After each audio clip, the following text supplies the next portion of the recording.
Well, good afternoon. My name is Rod Dixon. I come from New Zealand, four-time Olympian, Olympic medalist, three-time winner of the Bay to Breakers, New York City Marathon winner. How many times? I won our Sunday school picnic 100 meters 5 times in a row. That's very important. And I was 10 years old. And I won the New Zealand Championship for midgets, which was under 14 years old. Those, and I have a great... And that was last year. ...program. You won that last year.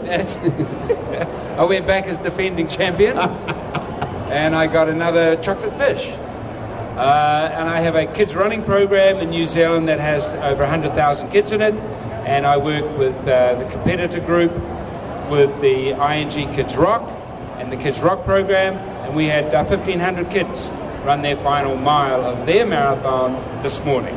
So over 10 weeks, they accumulate 25 miles in school. And this morning at the stadium, they came and ran their last mile and got their medal. And I can tell you, there's some pretty happy kids. So that's me. That's probably more than a minute.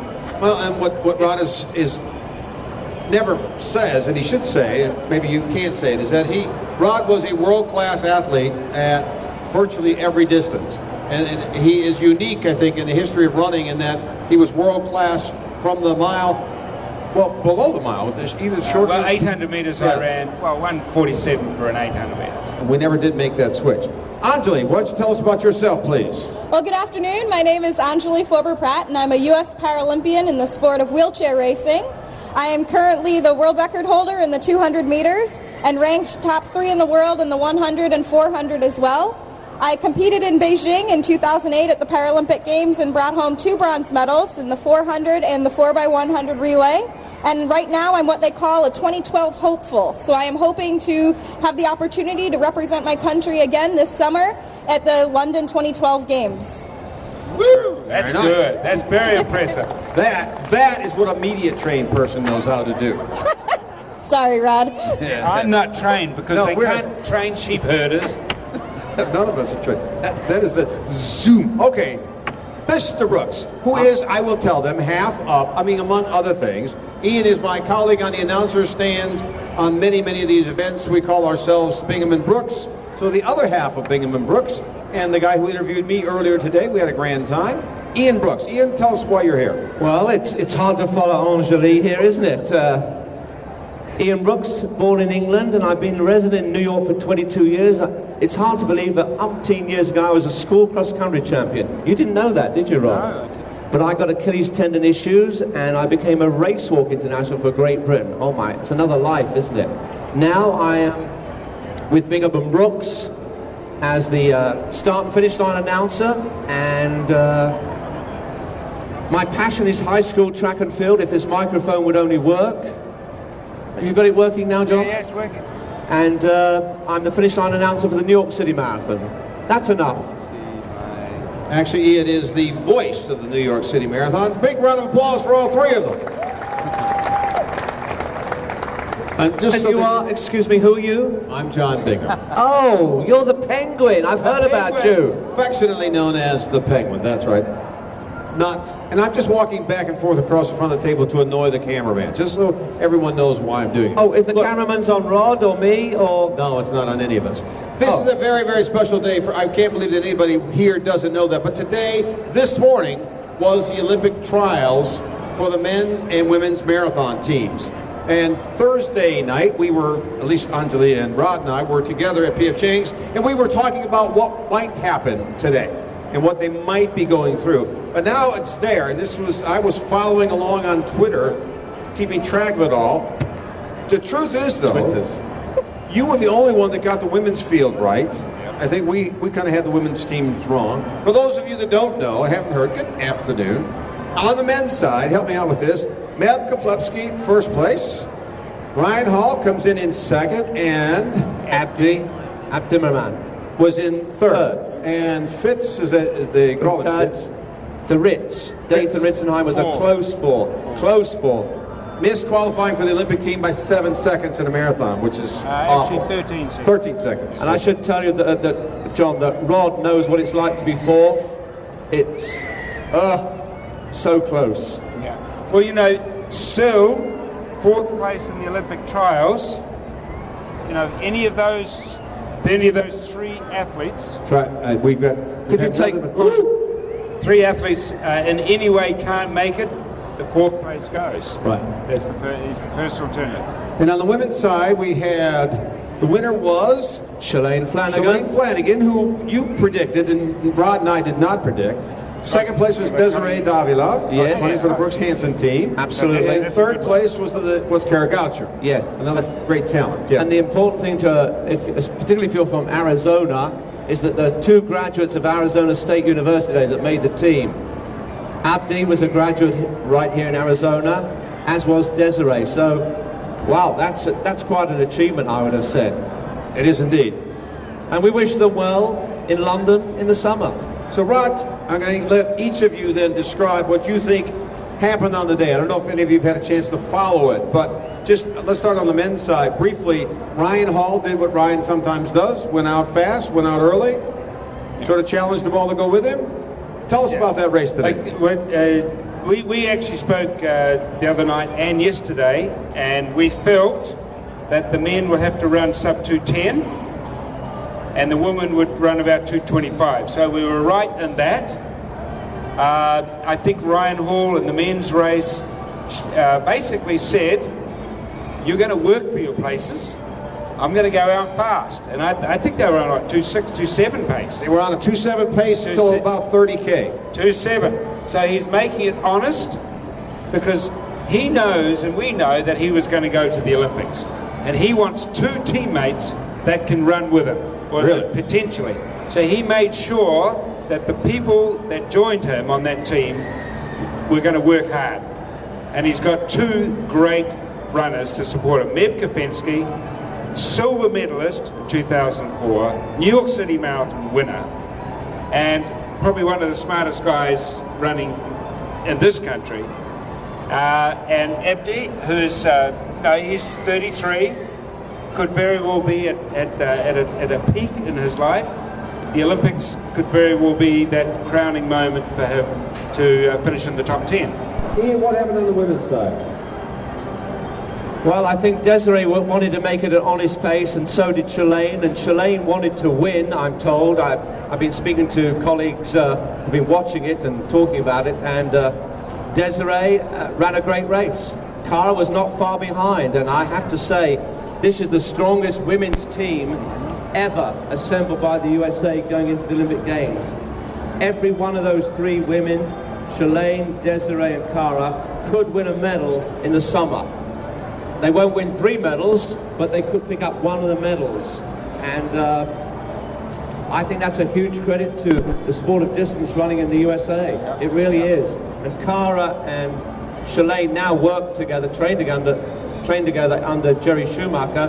Desiree is a Brooks Hansen. You know, I'm excited. I really am. Anjali, as an Olympian, what was going through their minds? This morning they lined up. It was cold in Houston this morning, a little bit cold. From the descriptions, many of them had hats on.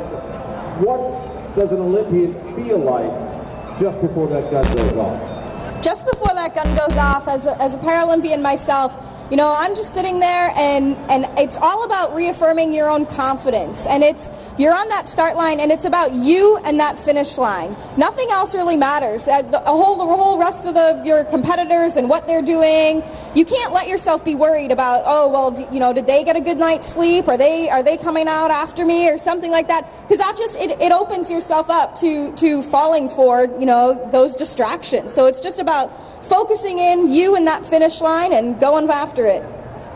So you're going to tell me that the start line, you're not thinking about your boyfriend or somebody important in your life? Come on, get real.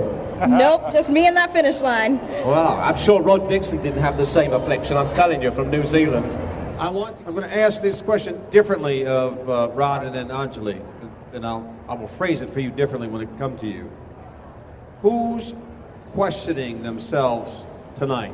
Who's scratching their head? Who's worried tonight that wasn't worried last night? Who's thinking that, okay, London's coming up, I've got to do something different in my training, I've got to do something? Any of them? Yeah, I think 4, 5, and 6. Okay. 4th, 5th, and 6th, because they also know the door's not closed yet. There's still the opportunity that one of those runners may not get on the plane to London, and they may be asked to step up. So they will need to be thinking that it's not curtain time. They stay with the plan. They go back take a little break, and they go back into training.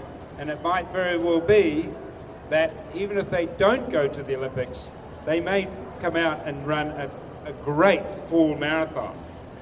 London, New York or Chicago. There's still the ability to put together a great race before the end of the year. To prove to them, I think you need to prove to yourself that you had everything in place, it just didn't go right on that day.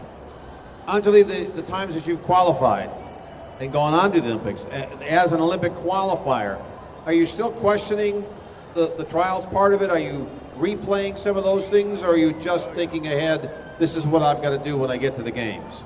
No, I mean, you're constantly having, replaying in your head that trials moment, and it's something about just being in that environment where it's like a little movie in your head. You're constantly thinking back to those moments where you have to be out there, bring your A game, and it's going to all of those emotions are going to stay with you as you move forward. Ian? Well, for some of them, particularly Dathan Ritzenheiner, maybe Dina Castor, they're already thinking, okay, I didn't get there, but I have a second shot. Because not only is there the possibility that someone might get hurt or sick of the chosen 3, the reality is that there's the 10 kilometers in June on the track. So Dathan in particular can start thinking, okay, all this mileage that I've done today might just help me to get in the team at the 10,000 meters. That's a very viable opportunity for her. And I know Dina's already talked about it, and Dathan will be thinking about that too, assuredly. Rod brought it up, so I'm going to blame him on this, but I'm going to start with Anjali on this one. All of you, great athletes in your own way, but as you said, 4, 5, and 6. I guess the kid who finished 4th in the male, he just broke down. He was so... Dathan was desolate, apparently. To all accounts, he was tears. And you can understand, he's been through a lot, John. He's had a lot of illness, a lot of injuries, and to have come so close, having been pretty much written off by many in the media, so to get within, how many seconds was it, Ron? 13 seconds. Well, and he was closing at the end, so maybe in another mile, it doesn't work that way, you might have got there, but it's hard. So, Anjali, how would you talk to him? How do you handle disappointment? As athletes, we're not winning every one of them. How do you personally handle disappointment? For me personally, 4th place is a rough place to be. I was in World Championships this past January in Christchurch, New Zealand, actually, and I was running the 800 meters, and for the first 450 meters of that race, I was pulling the pack. I was out there, being the sprinter that I am, I was first to the break line, I was doing my work. But then I ran out of energy, and the plan, even the best thought out plans, and you guys as distant runners know this, even the best thought out plans, they don't always come through. And so our plan fell apart. And so there I was, one of my teammates was supposed to be able to come up and take the pull. It didn't. The plan fell apart, and I ended up in that 4th place spot. It's a tough moment. But the tougher part for me in this particular moment was that I had not even 5 minutes where I was supposed to be back out on the track to run the 200 meters, which is my event. I currently sit here as the world record holder in that event. But in my moment of defeat, being in that 4th place position, I had to pull myself together and to go out there to run my race. That was tough. Rod, tell us about disappointment and how do these kids come back from the disappointment of today, in your experience? Well, it's interesting because Ian mentioned Dathan, and really, he's a sub 13-minute 5,000 meter runner. So he's absolutely right. He can be thinking seriously about 10,000 meters. He's done a marathon build-up. He's got marathon conditioning, and he's got 5 months before the trials. He can reconfigure. He can get himself right. I think athletes at that moment, you're devastated. You're shattered from the result and the loss of your goal. But you know, the athlete that gets up off the ground and continues to compete because they feel that they have self-worth, they have value, and they know that they have got that, they've got that one great race there that they've still got to tap into. And they will continue to compete because they believe in themselves. And that's what they've got to be thinking. This is just one moment. I know it's every 4 years. It's a very tough thing, but they have the quality to have got to the Olympic trials that gives them the ability to go on. You started to say something, Ian. Well, to add to what Rod is saying, this isn't just for the athlete, but for the coach and family. Maybe, I mean, in Dathan's case, he's got a delightful wife, Kaylin, and 2 children. And Alberto Salazar is his coach.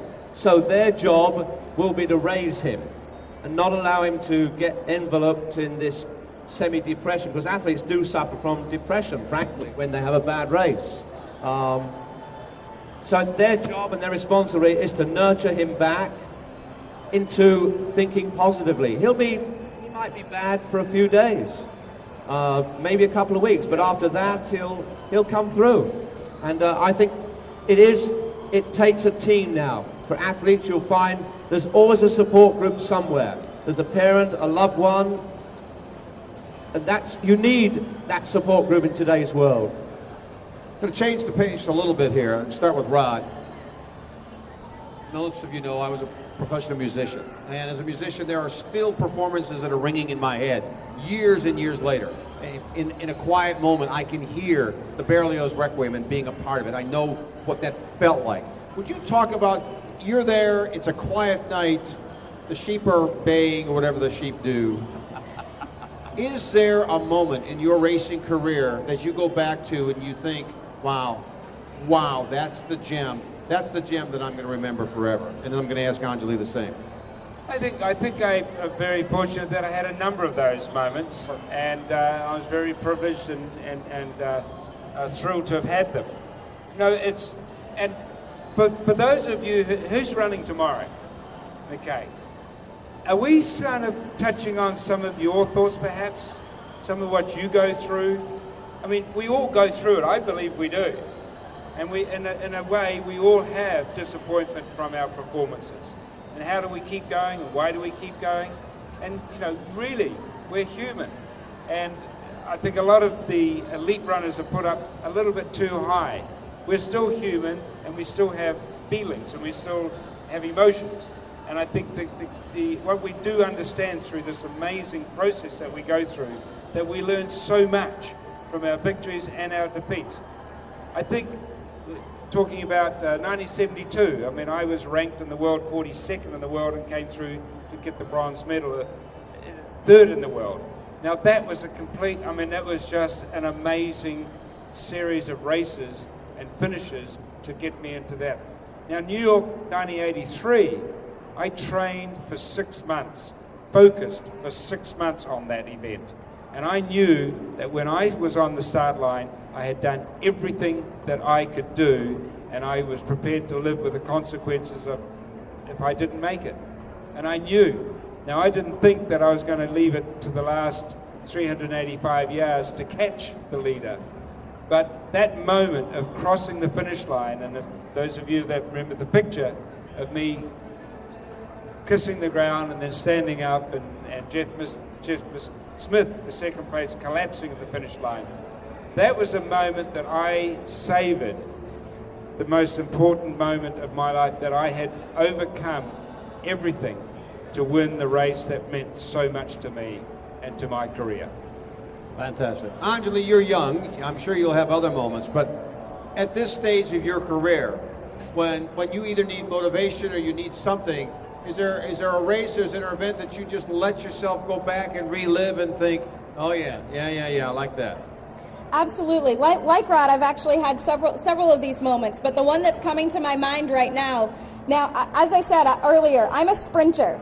And for me to tackle and make the decision to compete in the Boston Marathon, that was a huge, huge goal for myself.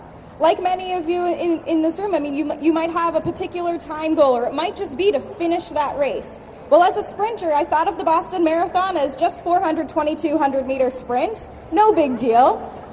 But there I was, coming full circle. I grew up on the 8-mile marker of that Boston Marathon, and watching those racers go by in racing wheelchairs, that's what set my dream so big and set my sights on wanting to be an athlete. So to come full circle, yes, already named on a Paralympic team at this point in my career, but as a sprinter, to go back to my hometown where I literally knew people along the way, which I needed as a sprinter. I needed all the support I could get.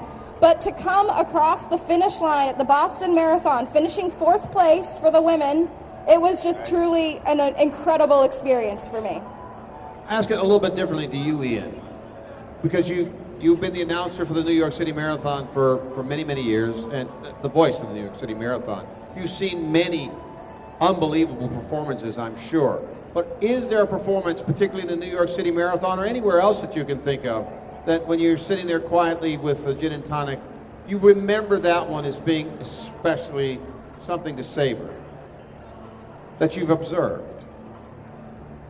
Gosh, so many memories. I think I've been very blessed with being a part of the New York City Marathon for many years, and it's people, not necessarily races, that come to mind. I had the distinct pleasure of knowing Greta Weitz really well, and Joan Benoit Samuelson. Those are two people that I treasure knowing as friends, and to lose Greta to cancer just over a year ago was just awful. And but if I was to think of a race, and I wasn't there, but the race director of the New York City Marathon, Alan Steinfeld, in his office, and I was his assistant for 9 years, in his office he had this huge picture like this, and it was of Rod Dixon here, like this, and Jeff Smith, who he'd just caught 385 yards from the finish line, on the floor, disconsolate. It was wet, and it was the agony and the ecstasy. So whilst I wasn't there, the moment lingers on, and will always linger on. And when Alan retired from the New York Roadrunners and the New York City Marathon, they had a copy done of that picture. That was considered the defining picture of the New York City Marathon, and retains that despite some incredible finishes. I can remember Ramallah and Turgat coming down the finish line together. But there was something about Rod's race, the drama of it. It captured the imagination all over the world. So I would say that memory would linger in that context. Just a quick aside. Is that okay, Rod? I mean, that's a few bucks, isn't it? Thank you. Thank you very much. Thank you very much. I'm sorry I haven't seen any of your races, Anjali. That's okay. But, you know, we'll get there in the end. A young man showed up yesterday for Rod's clinic that had a poster that I guess his mother had hanging in the garage for all these years. And so, yeah, it is a great moment. You mentioned Greta Weitz. We are all inspired by people as we get on. And I was inspired certainly in the musical sense and in many ways in the athletic sense. Anjali, I'm going to let you start this one. You're now up there. You are inspiring people, but you didn't get there on your own. Who inspired you? Who are the people that led you to become who you are right now? And then I'm going to ask Rod the same question. Well, you know, I think heroes and mentors, they take on many different shapes and sizes. But for me, being a young girl, I was truly inspired by Jean Driscoll. There she is, you know, 8-time winner of the Boston Marathon. And in 1997, which was actually the year that she crashed on the trolley tracks, really close to that finish line, I had a finish line pass. So I was sitting there on that finish line. And to watch her crash, but then to still pick up the pieces and to continue on and come back the following year and to win and to make history has been just a moment that has touched my life. So much so that in the 3rd grade, I wrote a story called When I Meet Jean Driscoll, and my favorite recurring Halloween costume as a kid was going out trick-or-treating as the winner of the Boston Marathon. I mean, you know, skeletons and fairy princesses, that just wasn't for me. I wanted to be the winner of the Boston Marathon. I can't believe she said that, and she didn't mention she wanted to be Kim Kardashian and spend time with her. Can you honestly, John? No. Go figure. Not really. Rod, growing up, who inspired you? Who made you Rod Dixon? Well, I can take you back to 1961. I was an 11-year-old kid in Tahunanui School in Nelson, New Zealand, and we were told that a very special guest was coming to visit our school. And the car arrived, and we're about 230 kids were all in the playground, and out stepped to this car Sir Edmund Hillary, the first man to climb Mount Everest with Torgay Tenzing from the Himalayas. And when he spoke to us, and I still remember, he spoke to us, he said that Mount Everest wasn't high enough for our goals, our dreams, and our aspirations. And that's kind of all I remember from that, from his speech. But I can tell you, 12 years later, I went back to his house in Auckland, New Zealand. I knocked on his door, and I gave him my Olympic medal. And I thanked him for his inspiration. He looked at the medal, and this was Sir Edmund Hillary, the greatest hero of New Zealand. And he said, I want you to promise me that you will inspire the next generation. And I did. And that's what I was talking to you about, the kids that I do in New Zealand and that. And that probably was the defining moment of where I was going. But you've honored that with that medal. You want to describe what you've done with that medal for those kids? Yeah, what I did is I cast my Olympic medal and made smaller medals for all the kids. So now the kids get. And in fact, I've got one in my bag. I just reached in before. Just so happen to have it with you. You just so happen to have it with him, John. To have one here. And that's what the kids got. And some of the schools tell me 6 months later the kids are still wearing that medal to school. And I said, well, it's not a medal, it's bling. Ian, I want you to think, well, do you have something you want to add? I just want to add that New York is a special place, as everybody knows. And Anjali knows all the illustrious wheelchair athletes. And one of the things that we were talking about earlier was, for the last 2 years, I've had the pleasure of announcing the wheelchair winners, and then going down from the announcing area and going down and interviewing Tatiana McFadden and Amanda McCrory. And you couldn't meet more inspiring women who've had these unfortunate things happen to them in their life and early on in their life, and they've found a way through it. And they've won the biggest, arguably the biggest marathon in the world. So to your two friends, as you know, and to speak with them and just chat with them in front of a big crowd, it's very inspiring. And they have a message that, come what may, if you persevere, you can achieve anything in this life. You just gotta give everything you've got, because to the best of my knowledge, we're only here once. We might as well make the most of it. Well, Anjali, you've got a certain personal mantra that you like to talk about. Yes, my personal motto is dream, drive, do. I mean, as I shared with you guys, my dream was being that young 5-year-old aspiring for greatness. But there's always going to be obstacles along the way, to whatever your dream might be. I mean, it could be physical obstacles such as injuries. It could be naysayers or people who just don't believe in you or who say things behind your back. But then the truth of the matter is it all comes down to what you're going to do about it. Are you going to take that leap of faith? Are you going to get out there and live your life, whatever that may be? For me personally, and a testament to my teammates Amanda McCrory and Tatiana McFadden, every single day, like, I'm leading a life as a role model, just as Rod has described as well. It's important to educate others that just if you're different, just if I'm in a wheelchair, it doesn't mean that you can't have dreams too, and that you can't go out there and achieve them. Well, we have got to wrap this up, sadly, in the next couple of minutes. So I want to give each of you a chance to make essentially a closing statement. And Ian, I'm going to Is this a Republican campaign?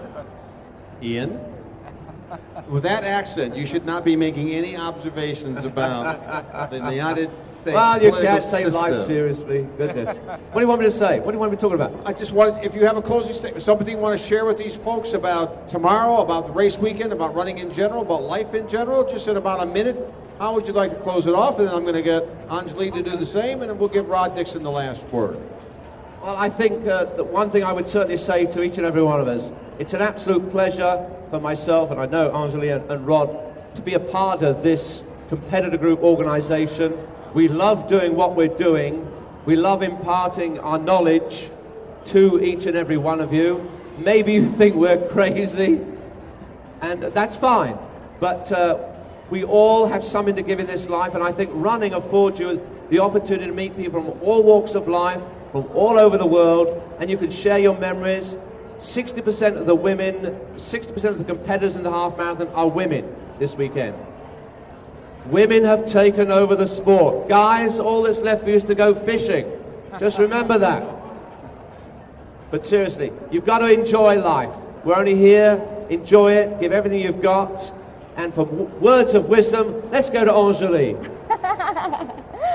Well, one thing that I just want to close with is I hope that you all take advantage of recognizing the fact that we're all athletes, regardless of our differences, regardless of the fact that I'm using a racing wheelchair and going out there, regardless if you're an elite level athlete or if you're trying to break a 5-hour marathon tomorrow. It doesn't matter. We're people just like you are, and I just want to say thank you, and I'm excited to have my rock and roll debut tomorrow. Rod, take us home, buddy. For all those people out there running tomorrow, for all the kids that ran today, finishing is winning, winning is finishing. Good luck. Rod Dixon, Anjali, Ian Brooks, thank you all very, very much. Thank you. Yeah, Thank you, thank sweetheart. you. Very nice. Thank you. You've still a lot more.